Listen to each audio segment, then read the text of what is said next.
b'Imana baterana bakundana Mwuka wera nawe ubakunda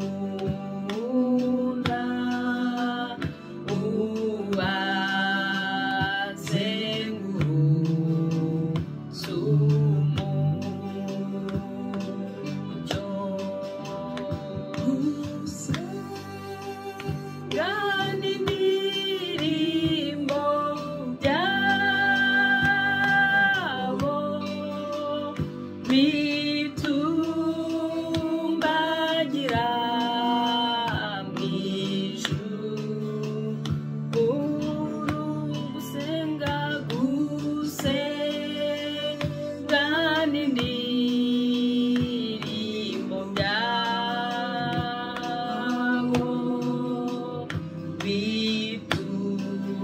bitumbagira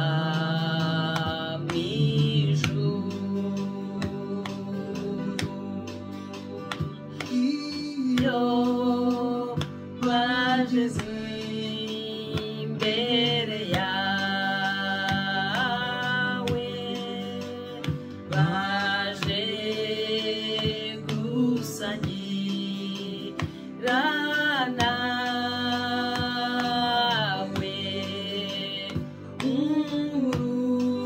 urukundo ruva mw'ijuru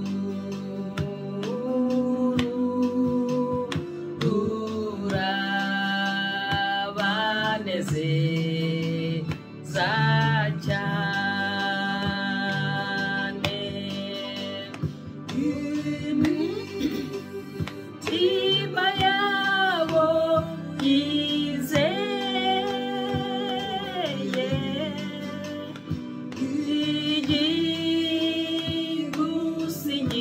igigusingizi iteka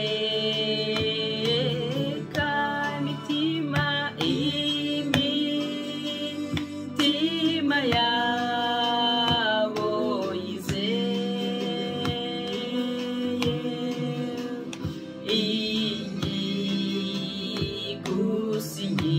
igigusingizi iteka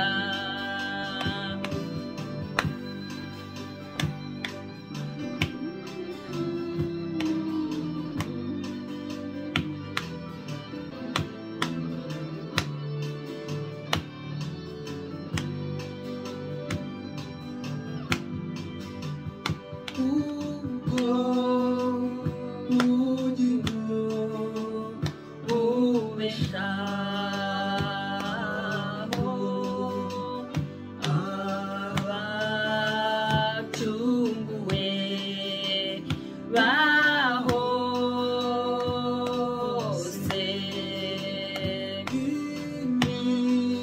imitima yabinezezwa n'ukwihoriro n'ibyiza itorero ryawe ritunze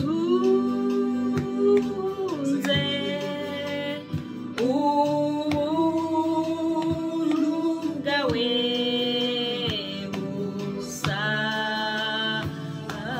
busaga itorero ryawe ritunze ubuntu bwawe busaga mana y'urukundo twigishe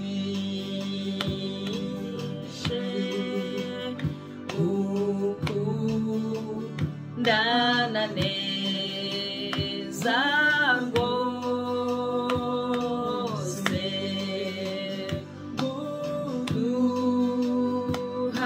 kw'ibyo kurya byera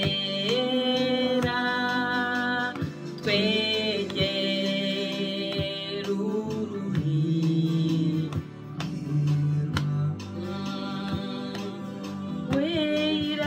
weirarira imitima yacu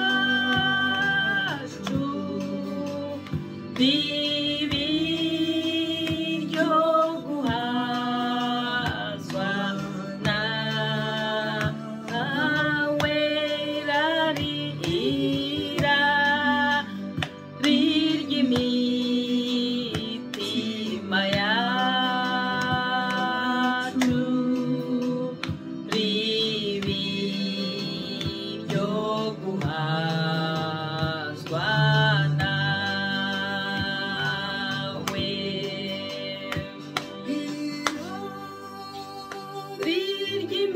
ry'imitima yacu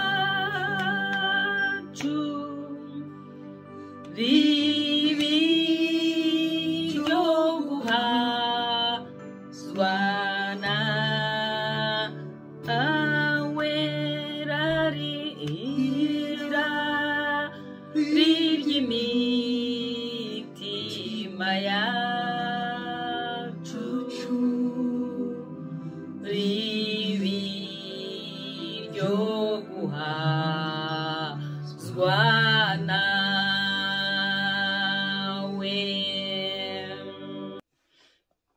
Haleluya, amen, amen. Irari ry'imitima yacu ibiryo guhazwa n'Imana yacu, Imana Nyiringabo, Imana yaducunguye, Imana yatubabariye, idukunda tukiri abanyabyaha, iduha umwana wayo w'ikinege kugira ngo umwizera wese atarimbuka ahubwo ahabwe ubugingo buhoraho. Abizeye uwo mwana yabahaye ubushobozi bwo kwitwa abana b'Imana. Imana yacu rero ishimwe kandi ihabwe icyubahiro. Turakomeje gahunda zacu zo kwiga ijambo ry'Imana, yo guhugurana mu ijambo ry'Imana, gutyazana ngo nk'uko icyuma gityaza ikindi niko dutyazana nyine iyo turi gusangira ijambo ry'Imana. Umwe abatyaza undi n'undi agatyaza undi. Ubushize rero twabonye ijambo ry'Imana rivuga ngo hari imbaraga zitangaje mu maraso ya Yesu. Ntangiriza inyigisho nababwiye ko hari amagambo ane y'ingenzi Imana ishaka kumenya. Ayo magambo ane y'ingenzi nuyamenya uzaba uzi ibintu byinshi kandi by'igiciro mu buzima bwawe. Ayo magambo ane y'ingenzi Imana ishaka kumenya, mu Gifaransa bayita 4 lois spirituelles. Ayo magambo rero ane y'ingenzi Imana ishaka kumenya, ugomba kumenya ko Imana igukunda kandi igufitiye imigambi itangaje mu mibereho yawe. Icya kabiri, umuntu ni umunyabyaha. Kubera ko umuntu ari umunyabyaha, iyo mibereho itangaje Imana yamuremeye ntabwo abasha kuyimenya, ntabwo abasha kuyisobanukirwa, nta nubwo abasha kuyibamo. Nibwo usanga umuntu yarabaye kuri iyi si ukayinyuraho, ntihazagire n'umenya ko wigeze uba kuri iyi si cyangwa wigeze uyinyuraho. Irya gatatu, Imana yatanze umuti w'icyo cyaha, kuko ibihembo by'ibyaha ni urupfu, naho impano y'Imana ni ubugingo buhoraho. Kugira ngo tubone iyo mpano y'Imana yayiduhaye iciye mu mwana wayo Yesu Kristo. Kubimenya rero ntabwo bihagije. Uba ugomba gutera indi ntambwe ya kane yo kumwizera, ukamwakira nk'umwami n'umukiza. kandi ukamenya ko uri umunyabyaha ukihana ugaca bugufi. Wamara guca bugufi no kwihana, Yesu ukamutumira mu bugingo bwawe. Iyo Yesu aje mu bugingo bwawe, uba winjiye muri ya migambi itangaje. Imana igenda igwishurira buhoro buhoro iyo mibereho itangaje Imana yakuremeye. Ubushize rero twiga izo mbaraga ziri mu maraso ya Yesu, twabonye ko muri ayo magambo ane y'ingenzi hari imbaraga zitangaje. Aya maraso Yesu yatumeneye ku musaraba i Golgota, harimo imbaraga zitangaje. Twabonye ko ku bw'ayo maraso twababariwe ibyaha byacu, ku bw'ayo maraso twaracunguwe, ku bw'ayo maraso imivumo yose yatuvuyeho. Za ngeso mbi zose za ba sogokuruza bagendeyemo, ibyo ba sogokuruza banyuzemo, babayemo, bakoze, ibyo ngibyo amaraso ya Yesu yabidukuyeho. Icya gatatu, amaraso ya Yesu aratweza. Iyo uko tugenda twezwa buri munsi uko bwije n'uko bukeye, kuko inzira y'agakiza ntabwo umuntu akizwa uyu munsi ngo ibintu bibe birarangiye, ahubwo ni buhoro buhoro, ni urugendo umuntu aba atangiye. Imana rero igenda ikweza buhoro buhoro, igutunganya kugeza igihe uzagerera ku gihagararo gikwiriye cya Kristo, igihagararo gishyitse gikwiriye cya Kristo. Kizwa aka kanya ngo ejo ahita agera aho ngaho. Hari inzego, uko umwana akura niko no mu mwuka natwe dukura, bigenda biza buhoro buhoro, etape par etape. Noneho ayo maraso rero agenda tweza uko ugenda usobanukirwa, uva mu bibi, wanga ibyaha, wanga ibibi, ugendera mu mucyo w'ukuri kw'ijambo ry'Imana. Ayo maraso aradutsindishiriza, aratujustifia. Ngo iyo Uwiteka atubonyeho ayo maraso ntabwo aducira urubanza rubi, ahubwo atwita abakiranutse. Ayo maraso adukiza indwara. Ngo mu mibyimba ye twakiza indwara. Igihano kiduhesha amahoro cyari kuri Kristo. Ayo maraso iyo amaze kutweza adushyira ku ruhande kugira ngo dukore umurimo w'Imana, kuko umuntu akizwa kugira ngo akore. Yesu yaduhinduriye Imana kuba abami n'abatambyi bo mu bwami bwe. Yesu iyo tumaze kumwizera nk'umwami n'umukiza wacu, aduhamagarira kugendera mu mirimo myiza Imana yamuremeyemo kera ngo tuyigenderemo tumaze kumumenya.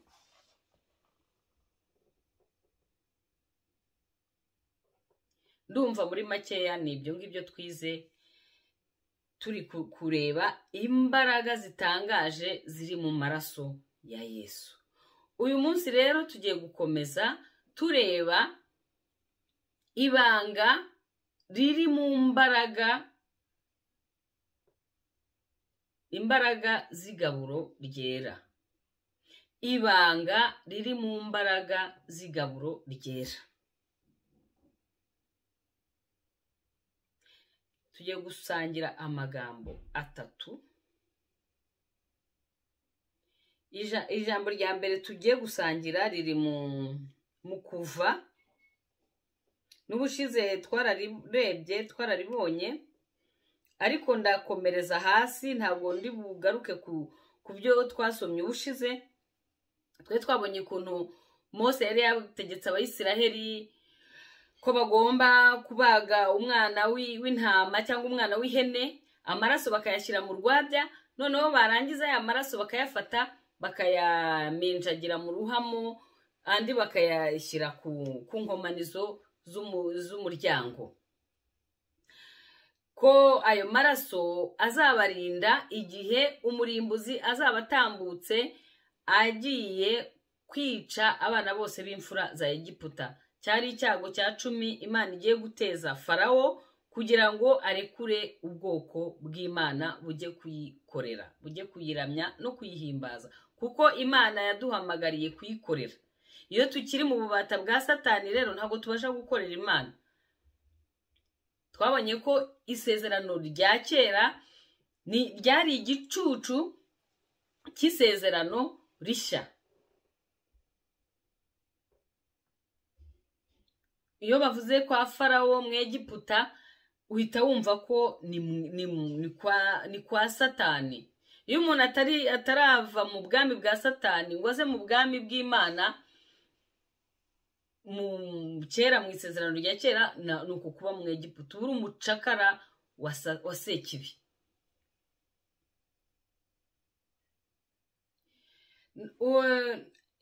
Turakomeza rero twumve ikindi uwo mwana w'intama Mose ikindi yabategetse kumukoresha. Turahera ku murongo wa 8 tugeze ku murongo wa 11. Muri iryo joro bazarye inyama zawo zokeje, bazirishe imitsi bidasembuye, bazirishe n'imboga zisharira. Ntimuzazirye mbisi cyangwa zitetse, keretse zokeje. Igihanga cyawo n'iminono yawo n'ibyo mu nda byawo ntimuzagire icyo musiga ngo kirare, iziraye muzazose. Uku aba ariko muzazirye mukenyeye, mukwese inkweto, mwitwaje inkoni, muzazirye vuba. Iyo niyo Pasika y'Uwiteka. Ubushize twagarukiye gufata amaraso yo mu rwabya, barangiza bakayasiga ku ntuza, bakayasigisha ezobu, bagafata ezobu bakajya bayasigisha ku ruhamo no ku nkomanizo z'inzu. Nyuma rero yo gusiga ayo maraso ku ruhamo no ku nkomanizo y'inzu, Mose yabategetse kurya uwo mwana w'intama, kandi ngo bakamurya wese, bakarya umutwe we, bakarya amatwi ye, bakarya amaso ye, bakarya amano ye, bakamurya wese. Kandi twabonye ko mu isezerano rishya uwo mwana w'intama yasobanuraga Kristo.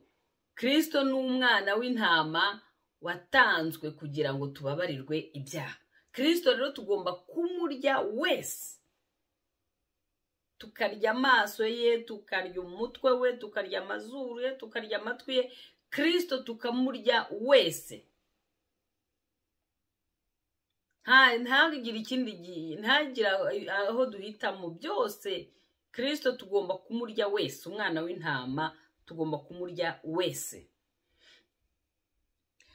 Abakorinto ba mbere igice cya 11 kuva ku murongo wa 23 kugeza kwa 26 haravuga ngo nuko, uwo ni Paulo wabwiraga Abakorinto, ngo nuko icyo nahawe n'umwami wacu kumenya nicyo nabahaye namwe. Paulo murabyibuka ko Paulo ntabwo yari intumwa ya Kristo mbere, ni Kristo wamwitoranyirije ubwe, amuha rero kumenya ibingibi tugiye kumva. Nuko icyo nahawe kumenya n'umwami wacu nicyo nabahaye namwe, yuko umwami Yesu ijoro bamugambaniyemo yenze umutsima, akawushimira, akawumanyagura, akavuga ati, uyu ni umubiri wanjye ubatangiwe, mujye mukora mutya kugira ngo munyibuke. N'igikombe akigenza atyo. Bamaze kurya ati, iki gikombe ni isezerano rishya ryo mu maraso yanjye. Mujye mukora mutya uko muzajya munyweraho kugira ngo munyibuke. Uko muzajya murya uwo mutsima mukanywera kuri icyo gikombe, muzaba mwerekana urupfu rw'umwami Yesu kugeza aho azazira.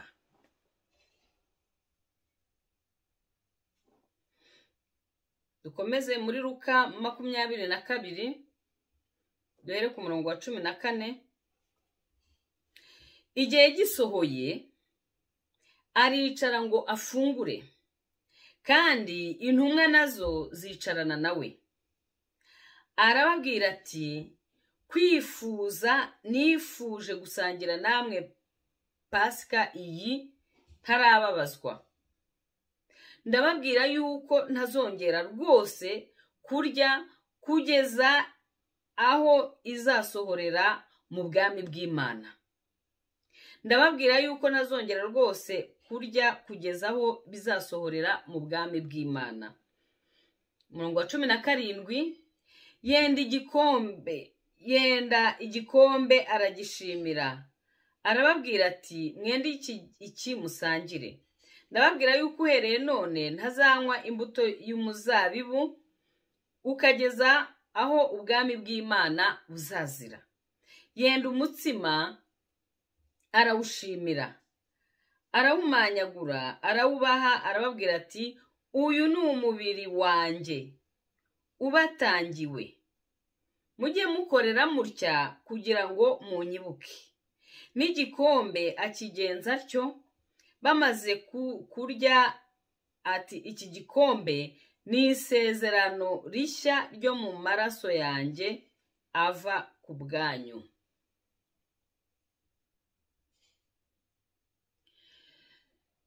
Turi kwiga ibanga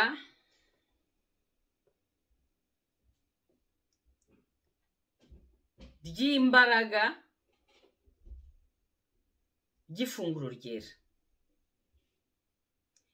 Ifunguro ryera cyangwa se kujya ku meza y'umwami ntabwo ari ifunguro risanzwe, ni ifunguro, ni igikorwa cyo mu mwuka.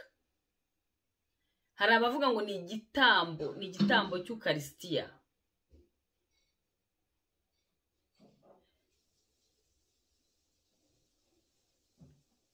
Kandi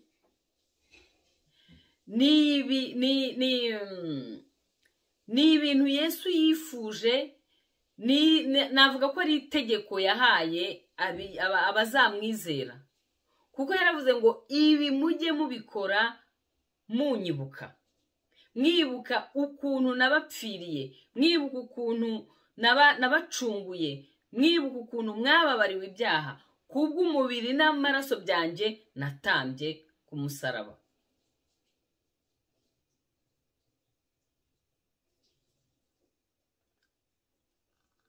Nyuma yo gufata amaraso y'umwana w'intama no kuyasiga mu nyegamo no ku nkomanizo z'imiryango, Mose yabategetse kurya umwana. Niryo jambo twabonye mu Kuva. Ntago gusiga amaraso gusa ntago byari kuba bihagije, ahubwo yaravuze ati uwo mwana w'intama mumurye. Kandi Yesu hariya muri Luka mwabonye ko yababwiye ati nifuje gusangira namwe iyi Pasika. Ni ijambo rya nyuma yababwiye mbere yo gupfa. Murabizi n'ubundi iyo umuntu agiye gupfa amatsiko abantu baba bafite ni ijambo umuntu yavuze bwa nyuma. Na Yesu rero ikintu yavuze bwa nyuma yifuza abwira abigishwa be nuko bazajya bajya ku meza y'umwami bagasangira ifunguro ryera kugira ngo bibuke urupfu no kuzuka kwe, bibuke ukuntu yaducunguye, bibuke ukuntu yatubabariye ibyaha byacu, bibuke isezerano rishya ry'amaraso. Iyo wibuka umuntu nawe arakwibuka. Iyo turi ku igaburo ry'umwami, iyo turi ku meza ku igaburo ryera, iyo turi ku meza y'umwami, iyo twibuka Yesu, natwe Yesu aratwibuka.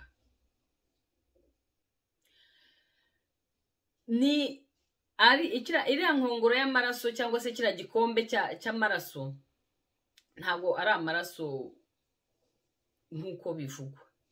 Ngo yafashe umugati arawushimira, arangije aravuga ati uyu ni umubiri wanjye ugiye gutangwa ku bw'ibyaha byanyu. Ntago umugati ni yavuze ko ushushanya umubiri we. Iriya mbuto y'umuzabibu bishushanya amaraso, ariko nubwo yabivuze gutyo, harimo imbaraga zidasanzwe. Pawulo aratwihanangiriza ngo ntitugapfe gufata iryo gaburo ryera uko twishakiye. Ndibuka kera tukiri abana, umuntu iyo wajyaga guhazwa barakubwiraga bati n'akazi kawe n'uhazwa uragenda usanga ikirere cy'iwanyu cyangwa iwanyu hahindutse amaraso. Tugatinya, kandi koko ni ukuri. Ntago igaburo ryera umuntu arifata uko yishakiye. Reka twumve ukuntu Pawulo yabitubwiye mu Bakorinto n'ubundi ba mbere. Abakorinto ba mbere igice cya 11 duhere ku murongo wa 27 haravuga ngo nicyo gituma umuntu wese uzarya umutsima w'umwami wacu cyangwa uzanywera ku gikombe cye uko bidakwiriye, nubwo harimo imbaraga, nubwo harimo imbaraga mu buryo bw'umwuka, ariko hari uburyo igaburo ryera tugomba kurifata. Ngo uzarifata uko bidakwiriye hari ikibazo. Uzarya umutsima w'umwami wacu cyangwa uzanywera ku gikombe cye uko bidakwiriye azagibwaho n'urubanza rwo gucumura ku mubiri n'amaraso by'umwami. Uko bidakwiriye niki? Hasi barabitubwira ku murongo wa 28 Pawulo yarabisobanuye. Nuko umuntu yinire yisuzume abone kurya kuri uwo mutsima no kunywera kuri icyo gikombe. Ngo mwiyimimire ubwanyu, wowe wenyine wisuzume, kuko ubundi ntago ni wowe wiyizi. Ni wowe wiyizi, ni wowe uzi ibyo wibwira, ni wowe uzi ibyo uvuga, ni wowe uzi ibyo ukora. Abantu bashobora kukubona bakakuvuga bati uriya muntu ni umumarayika, ariko atari byo. Ubuhamya wowe witangira n'ubuhamya Imana igutangira nibwo bw'ukuri.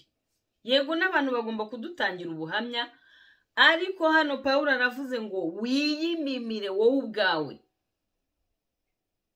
urebe nimba koko utunganiye Imana ku buryo wegera ameza y'umwami ugafata ifunguro ryera.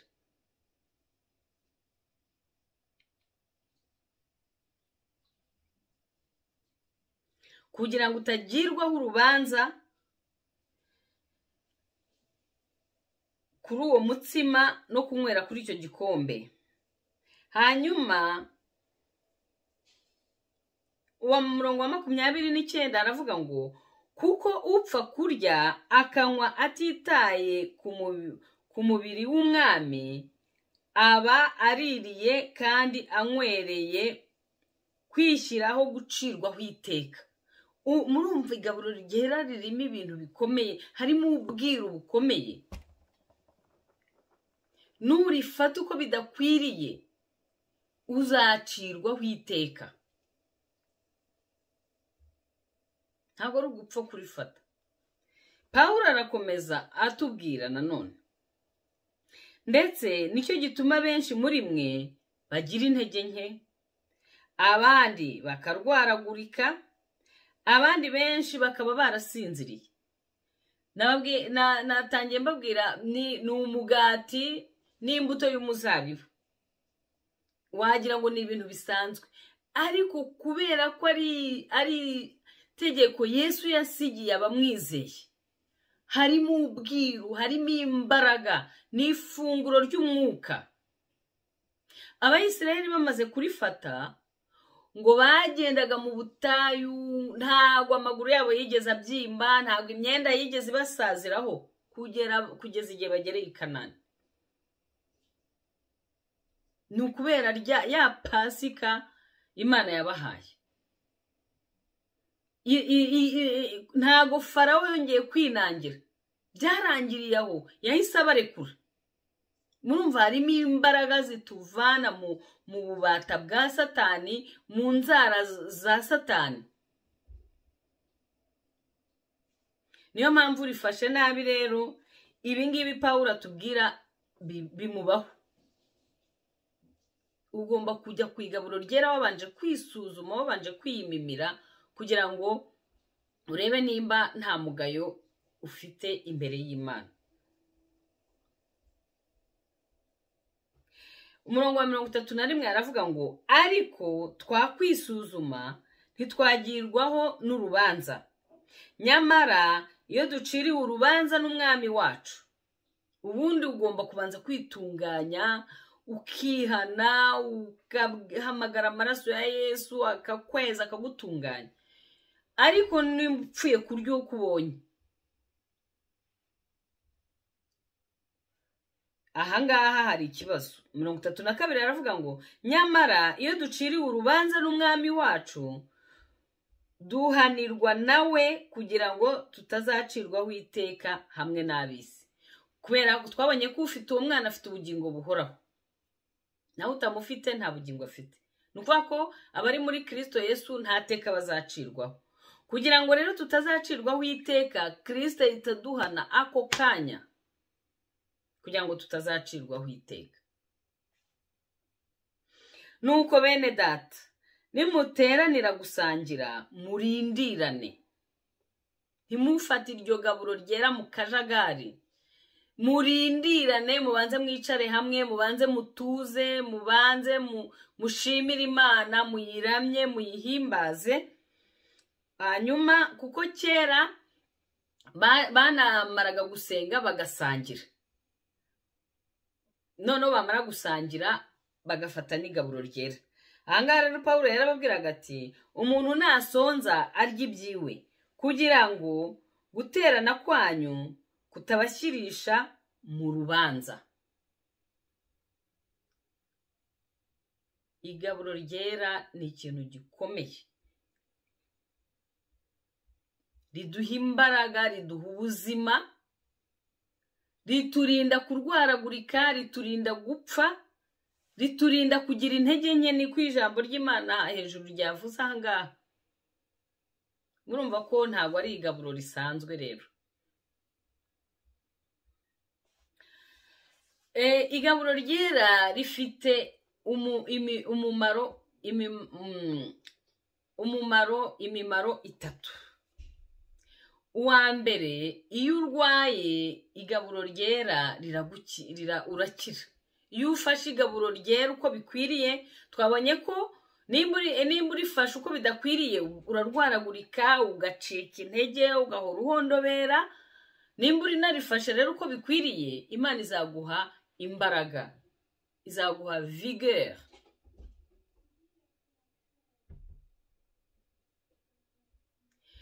Iyo uri muzima, riguha ubuzima buzira umuze.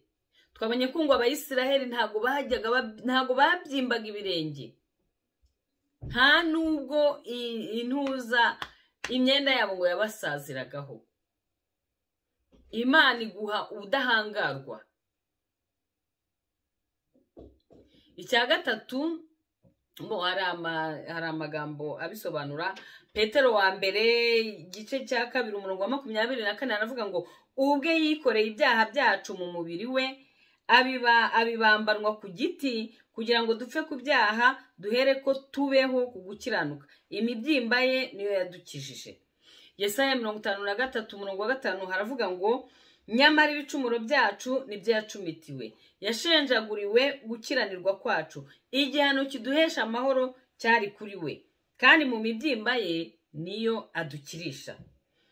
53:10 haravuga ngo ariko Uwiteka yashimye kumushenjagura, yaramubabaje, ubwo bugingo bwe buzitambaho igitambo cyo gukuraho ibyaha, azabona urubyaro, azarama. Ibyo Uwiteka ashaka bizasohozwa neza n'ukuboko kwe.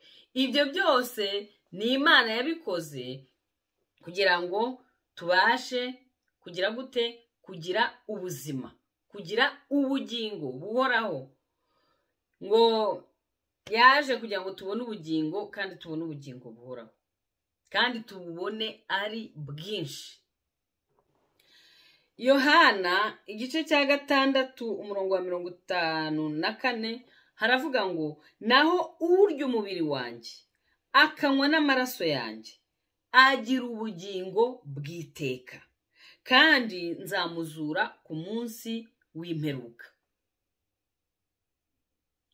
Urya umubiri wa Kristo, iyo turi ku igaburo ryera tuba turi kurya umubiri wa Kristo, tuba turi kunywa amaraso ya Kristo.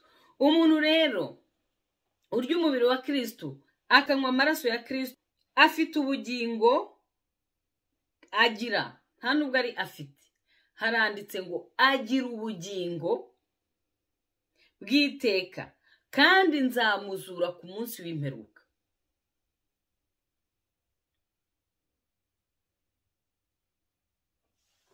Imana yacu ishimwe kandi ihabwe icyubahiro. Igaburo ryera rero batubwiye ko iyo turi kunywa kuri iriya nkongoro ya Yesu, yaravuze ngo aya ni amaraso yanjye abamenewe kubera ibyaha byanyu, ni isezerano rishya. Twabonye ko amaraso ya Yesu adukuraho imivumo. Iyo mivumo akenshi kugira ngo ibashe kudukurikirana ni amasezerano menshi basogokuruza baba baragize. Nababwiye ko nibyo ngibyo bita za karande, baba barakoze amasezerano tutanabizi, ariko bikanga bikagukurikirana kuko nyine uva muri uwo muryango. Ariko iyo umaze gufata ayo maraso ya Yesu ku igaburo ryera ukanywa amaraso ya Yesu, kuko ari isezerano rishya, kandi twabonye ko amaraso ya Yesu avuga ibyiza kurusha ya Abeli. Ayo maraso ya Yesu arazamuka akagera imbere y'Imana, akajya kutuburanira, akajya kutuvugira. Nimba rero hari ibyo bakurambere bacu bakoze, nabo baravuze ibyo bavuze, hari amaraso ya Yesu akuraho ayo masezerano. Nabo baba baratambye ibitambo, ariko igitambo cya Kristo, ayo maraso ya Kristo arahagije kugira ngo dukureho izo ngaruka z'izo ngeso mbi basogokuruza bacu bagendeye mu kera.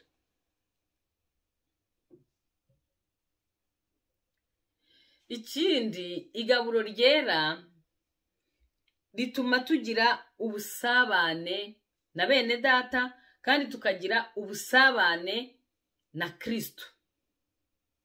Umubiri wa Kristo urimo ibice bibiri. Hari uwo mubiri wa Kristo yatanze kugira ngo adupfire, ariko muzi ko ijambo ry'Imana mu Bakorinto rivuga ko natwe turi umubiri wa Kristo, turi ingingo za Kristo. Niyo mpamvu rero habaho communion des saints, ubye communion fraternelle, nuko turi umubiri wa Kristo. Muri uko gufata igaburo ryera rero, n'imibanire yawe na bene data, Imana nayo irayireba. Kuko niba usuzugura mwene so, uba usuzuguye Kristo, kuko mwene so ni umubiri wa Kristo. Imana idufashe. Kandi iryo gaburo ryera, impamvu ryabayeho nuko Imana yashakaga kurangiza ikibazo cy'ibyaha. Muzi ko muri Yohana igice cya 3:16 turavuga ngo kuko Imana yakunze abari mu isi cyane, byatumye itanga umwana wayo w'ikinege, kugira ngo umwizera wese atarimbuka, ahubwo ahabwe ubugingo buhoraho. Muri Yesu rero Imana yarangije iyo mungu yitwa icyaha. Iyo dufata igaburo ryera, tuba dufata ubugingo bwa Kristo, ubuzima bwa Kristo, urupfu rutuvamo. Umwuka wa Satani ni urupfu, umwuka wa Kristo ni ubugingo. Uko ufata igaburo ryera, ubugingo bwa Kristo bugenda bukuramo urupfu rwa Satani mu mibereho yawe ya gikristo. Ntabwo rero kubifata gusa uyu munsi hari igaburo ryera, hari ameza y'umwami tukiruka. Oya, igihe tubikora tugomba kubikora tuzi icyo turi gukora icyo ari cyo. Kugira ngo urifate hagomba iki? Nuko uba warihannye ibyaha, warizeye Yesu nk'umwami n'umukiza wawe. Ikindi nuko uba uzi icyo ukora icyo ari cyo. Ikindi nuko uba warabatijwe, kuko ijambo na Yesu ubwe mbere yo gutangira umurimo yarabanje arabatizwa. Kubatizwa ni iki? Ni nko gutanga umugabo kupfanye na Kristo kandi kuzukanye na Kristo. Na Yohana yanze kubatiza Yesu, Yesu aramubwira ati bikore kugira ngo nsohoze gukiranuka kose. Kandi rero Yesu niwe cyitegererezo cyacu. Ibyo dukora byose tugenda tugera ikirenge mu cya Kristo.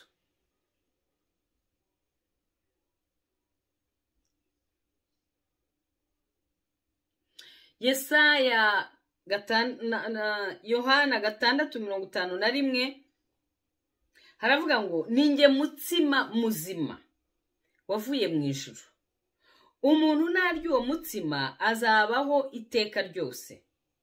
Kandi umutsima nzatanga kubw'abari mu isi kugira ngo babone ubugingo ni umubiri wanjye. Ni ukuvuga ngo ubuzima bwa Kristo, ubugingo bwe buba muri twebwe,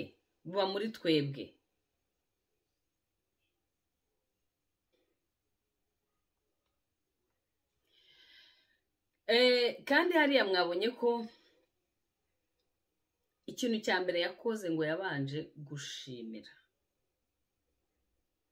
Natwe iyo tugiye gufata iryo gaburo ryera, iyo tugiye ku meza y'umwami, iyo tugiye kugirana ubusabane n'umwami wacu,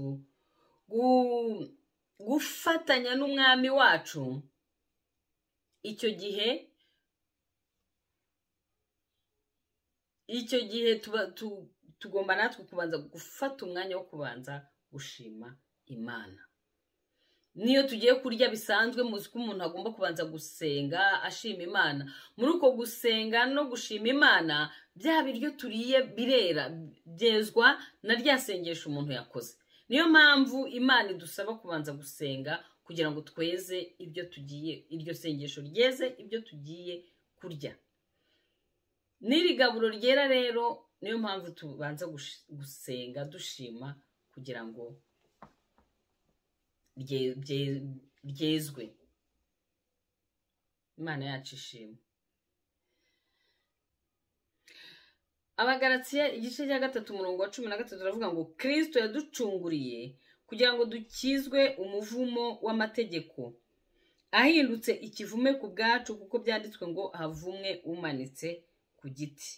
Abaheburayo 9:22 haravuga ngo kuko ukurikije amategeko ibintu hafi ya byose byezwa n'amaraso, kandi amaraso atavuye ntihabaho kubabarirwa ibyaha.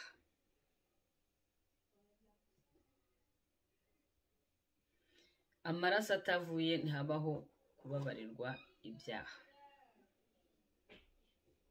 Murumva rero hari ibanga rikomeye, hari imbaraga mu kujya ku meza y'umwami, mu gufata igaburo ry'umwami, kuko ngurya umubiri we akanywa amaraso ye azagira ubugingo buhoraho, azagira ubuzima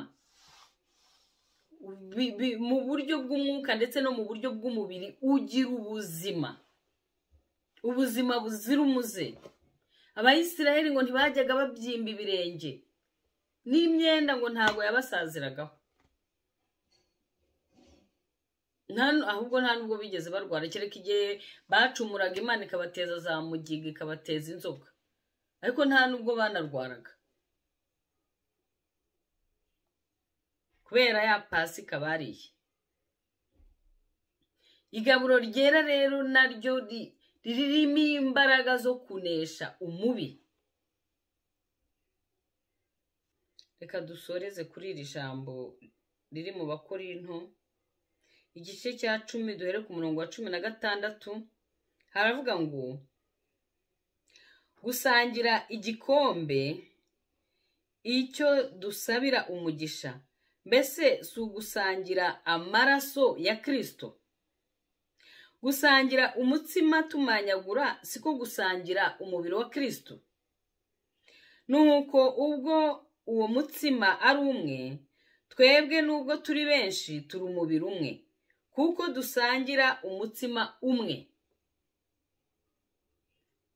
Nabasobanuriye ko umubiri wa Kristo urimo ibice bibiri. Hari umubiri nyamubiri Kristo yatanze nyine turacungurwa, ariko natwe twabaye umubiri wa Kristo. Kuko rero natwe dusangira wa mugati kandi bakawumanyagura tukawusangira, natwe turi umubiri umwe. Nicyo bishaka gusobanura.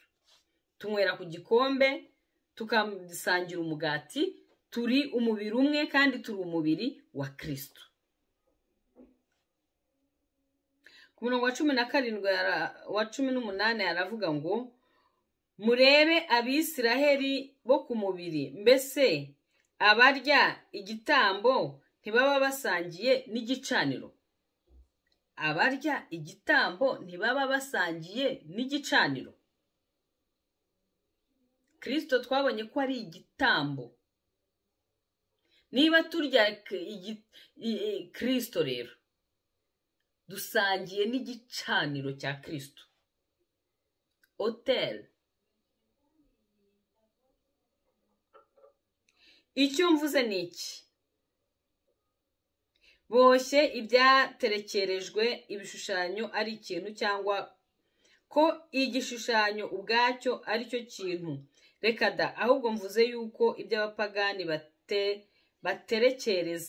babiterekereza abadayimoni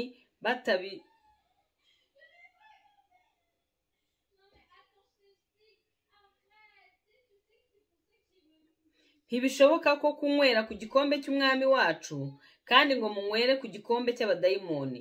Ntimushobora gusangira ibyo ku meza y'umwami wacu n'ibyo ku meza y'abadayimoni. Mbese icyo mushaka ni ugutera umwami ishyari tumurusha amaboko?